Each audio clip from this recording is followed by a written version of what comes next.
Budget కు సంబంధించి updates assembly నుంచి మా కరెస్పాండెంట్ నరసింహ అందిస్తారు. నరసింహ, చెప్పండి, తెలంగాణ తొలి పూర్తి స్థాయి బడ్జెట్ ఎలా ఉండబోతోంది? ఏ అంశాలకు ప్రాధాన్యం ఇవ్వబోతున్నారు? ఖచ్చితంగా సంక్షేమ రంగానికే ప్రాధాన్యత ఇస్తున్నట్టుగా టీఆర్ఎస్ వర్గాలంటే పూర్తి స్థాయిలో బడ్జెట్ ని ప్రవేశపెట్టారు.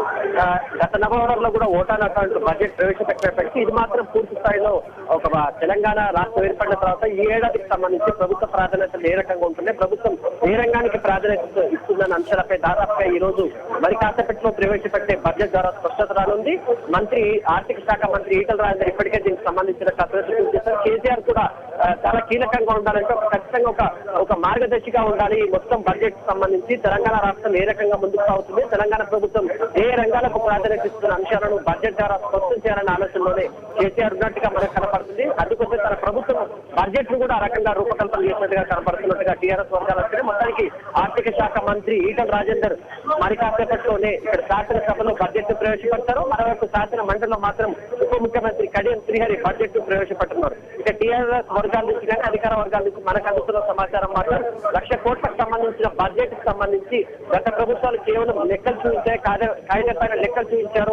బడ్జెట్ పుస్తకాలు కేవలం లెక్కల గాడిగా ఉండదు, కానీ తమ ప్రభుత్వం ఆ రకంగా చేయట్లేదు.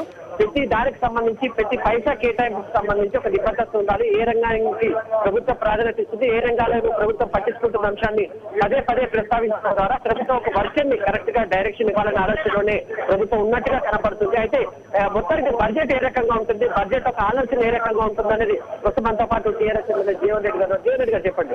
తొలి బడ్జెట్ గా చెప్పుకోవచ్చు ఒక రకంగా పూర్తి స్థాయిలో ఏ రకంగా ఉండబోతుంది మీ బడ్జెట్? తెలంగాణ రాష్ట్రంలో దాదాపుగా 1,10,000 కోట్లతో బడ్జెట్ రాబోతోంది. తినబోతు రుద్రేంద్ర గారికి మరికొద్ది సేపట్లో లక్షల చెరువుల ఆమోదం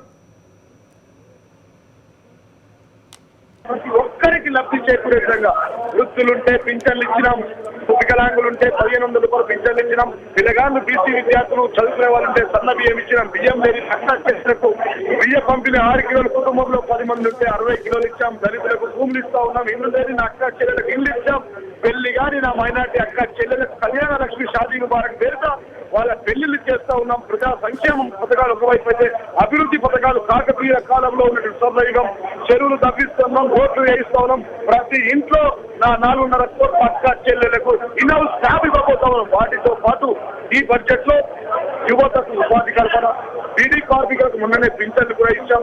ప్రతి ఒక్కరికి ఒక కుటుంబంలో 50 కుటుంబంలో ఉన్న ప్రతి ఒక్కరికి లబ్ధి చేకూరే విధంగా ఈ బడ్జెట్ అవుతుంది. పూర్తిగా పేదల సంక్షేమ ప్రభుత్వ లక్ష్యం ఈ బడ్జెట్.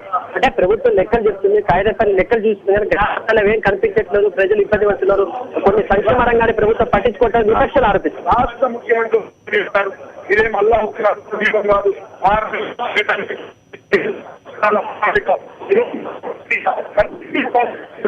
నుంచి ఎంత